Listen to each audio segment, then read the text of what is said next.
And good morning, Weather Nut meteorologist Evan Hatter with a check of your forecast on this Tuesday morning, presented as always by On Target, and a bit of an active start we look to have as we work through the early hours of our Tuesday, really the early part of our Tuesday into the late part of our Tuesday as well. Already seeing a few showers out there on the radar this morning. Folks from Smiths Grove into southern parts of Edmonson County seeing a few showers. Those will be working to the east and the northeast across portions of northwestern Barron County over the next little bit. This is part as our warm front pushes through. We've seen a few of those showers develop this morning. The bulk of the rainfall action is across north central parts of the state as you head up toward the Bluegrass and farther up toward the Queen City of Cincinnati. They're seeing a few more showers, but some scattered rumbles of thunder not out of the question with this activity, and that's not the only thing we're dealing with so far this morning.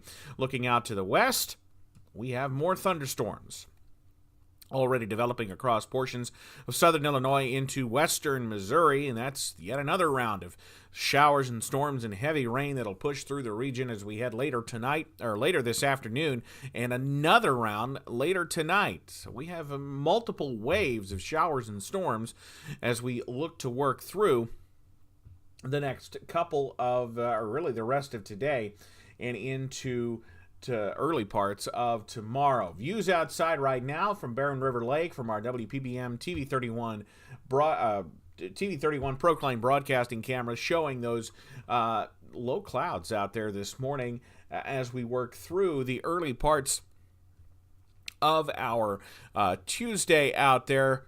Socked in with the cloud cover out there this morning. The view from our Sexton Bin Builders sky camera in Gold City can really tell, thanks to that cobweb in front of the camera. It's breezy out there this morning. We haven't quite switched to color daytime mode yet there, but you can really tell that we're dealing with some breezy conditions out there this morning, in addition to the overcast. Temperatures out there this morning are, well, mild as we work through the early parts of our Tuesday morning. Bear with me, just a couple of technical difficulties out there this morning. Here's the temperature view. Notice we like to play a little game here called Spot the Warm Front. You get one guess. Looking at temperatures in the upper 40s to low to mid 50s out there this morning. Look at parts of eastern Kentucky out into the 30s this morning. Some folks out there, and you see there's the Whitesburg site out there for eastern Kentucky at freezing, whereas you get out toward the western part of the state, 30 degrees warmer at the Fulton County station. Closer to home, further north and west that you are, northern east that you are, the cooler it is. We're 49 at Ephraim White Park and Bowling Green, 50 on the Warren-Barron County line. We're 52 at the WKU farm, 54 Morgantown, 55 in Russellville, 56 already this morning in Franklin and in Scottsville this morning. So we are really increasing the warmth, the moisture out there, and that's what's given us this risk for strong to severe thunderstorms. Yes, we do have that level 1 marginal risk for severe weather out there today. That cold front going to work through a little bit later on tonight. It's going to give us that opportunity for a few strong storms. This is not a widespread threat or anything like that. Certainly nothing like what we saw in the spring when it came to big-time severe weather. But we're going to have to pay attention as we head into this afternoon and into tonight, because any one of these storms could briefly become strong to severe. Large hail looks to be a distinct threat with this particular round, because we're going to get these isolated, we call supercell thunderstorms. Those are rotating thunderstorms, but the largest threat with those is going to be hail, but we can't rule out a quick spin-up tornado. That's not going to be any kind of your big tornado, but those can still do damage, and they're harder to warn for just because they typically don't last as long. So it is something we'll need to watch, especially this red circle that the Weather Service has drawn on this particular map, and that does include much of the Wobbles community, between 6 and 11 tonight. It's something we will have to pay attention to and watch. The other thing, the rainfall, lesser rainfall amounts expected across the Wobbles community, but if you happen to get under one of those showers or one of those thunderstorms and they kind of train over the same area, That's when we're going to have to watch for the high water issues, the higher amounts of rainfall expected across portions of north central Kentucky closer to the Interstate 64 corridor. Looking at the high-resolution rapid refresh reflectivity out there tonight, you notice it's doing an okay job with the rainfall we have out there. This particular run that just came out last hour goes out about 18 hours. So we'll be watching this. And you'll notice, too, we have something called the updraft helicity tracks. That doesn't mean it's a tornado. It just means where is this model picking up on the potential for rotation. So as we go through the day, you see there's that current wave that's out in Missouri now working across the I-64 corridor, maybe sneaking south of the Bluegrass and Western Kentucky parkways later on. That could provide us with some showers into the early afternoon, maybe some thunderstorms, but those are not expected to be severe. As the cold front approaches later tonight, look at this. Showers and storms blossom up. Oh, would you look at that? There's a big supercell that this particular model is trying to pull out, or push out here between 6 and 7 o'clock, that tries to scoot toward the region. You notice there's a couple of little areas here. Those are the updraft helicity tracks that would indicate the potential for rotation. That doesn't mean it's a tornado or anything like that, but it is something we'll have to watch, and we'll have to keep an eye on these this evening on the off chance that any one of these does try to sneak on in here and provide us with the opportunity for strong to severe storms. Those push east, and once we're done with them, we're done, at least for now, with the stormy weather. Temperatures today, or actually this is another way we can measure the potential intensity of the storms. This is called the Energy Helicity Index. It's essentially an easy way, kind of a catch-all number, if you will, that tries to show, tries to combine the amount of fuel or CAPE we have in the atmosphere with the tendency of the atmosphere to spin, or that shear out there, the difference in wind speed and direction with height. So it tries to put that all into one number and spits out a result. So here you see, as we head towards the midday hour, there's that area of enhanced EHI, or Energy Helicity Index, but you notice it maxes out across West Kentucky, out toward the Jackson Purchase area, Paducah, Mayfield, Murray area, and then as we work into the evening hours, it tries to sneak in here, but we're losing the daytime heating, and we're losing, not that there was a ton of daytime heating because of that low sun angle anyway, but either way, you notice the best chance for that strong to severe weather is going to be just to our west, but it's close enough that we have to pay close attention as we head through the rest of today. Temperatures out there, the high-resolution rapid refresh trying to catch on to the warm air that's surging in.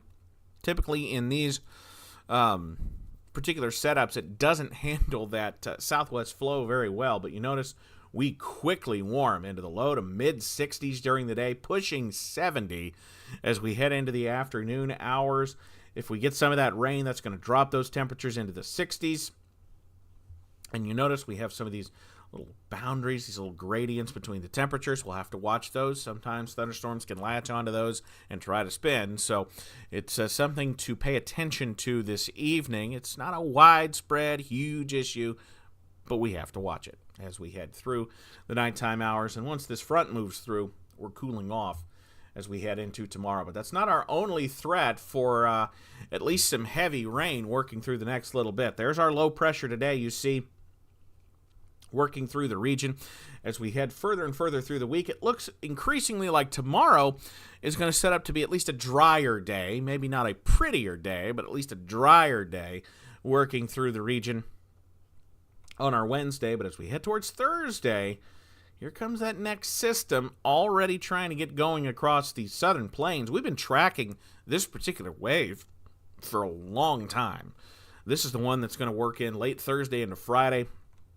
We have been tracking this particular storm. Early indications late last weekend and early last week thought, well, maybe we could see some severe weather out of this, and I can't rule out a strong storm or two, but this is not looking like a huge issue. It's not a dissimilar track to the one this one's taking, so it's something we'll have to watch. But I think heavier rain is going to be the bigger calling card with this particular system. And the Euro wants to keep this late Friday and into Saturday. So it's something we'll watch again. That could lead to more showers and thunderstorms and heavy rain, which looks to be the bigger threat as we head towards late week, Thursday into Friday and Saturday. Notice, though, as we head towards the weekend, hey, look, transient high pressure. We may be able to dry out before another system tries to get going as we head towards the early parts of our Thanksgiving week, which is looking potentially messy at times.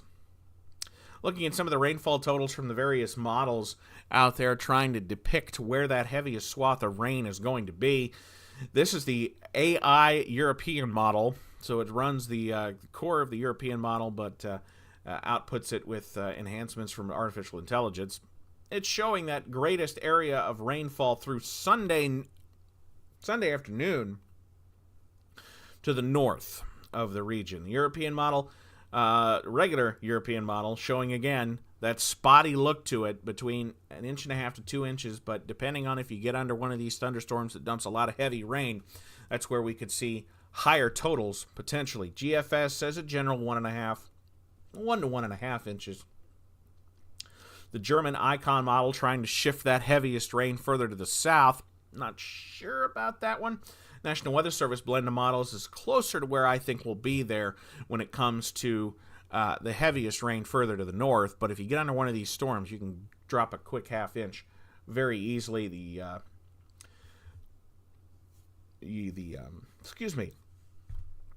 The British model, the UK Met, is showing higher rainfall totals across southern Kentucky.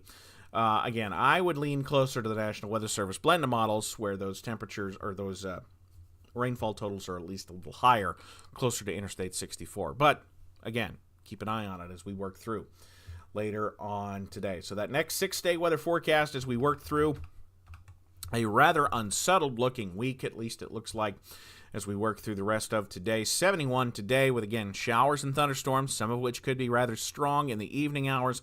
We'll be watching that. We'll jump on, if need be, a little bit later on this evening. Back into the mid-50s overnight, those showers pushing out. 71 tomorrow. Highest rain chance early in the day. Other than that, will be partly to mostly cloudy. Into the low 50s with another chance of showers working in Wednesday night into Thursday. Upper 60s to near 70 on Thursday. Back near 60 Thursday night. Showers moving in. Friday, more showers and thunderstorms. Late Friday night into Saturday as well. That's where we peak those temperatures. 71 Friday, back into the mid-50s by Friday night. Low 60s on Saturday. Showers should be moving out. And we'll keep at least a low chance for a few showers around Saturday night into Sunday. And Sunday night, lows back in the mid-40s with highs on Sunday in the lower 60s. That should just about do it for me this morning. Whether or not meteorologist Evan Hatter with a check of your forecast on a busy Tuesday morning, brought to you as always by On Target. If we do have any severe weather a little later on today, we'll have our updated information on all of our social media platforms. And, of course, warnings issued. We'll be right with you here on all of our social media platforms as we head through the evening hours. You all have a great day out there. Take care.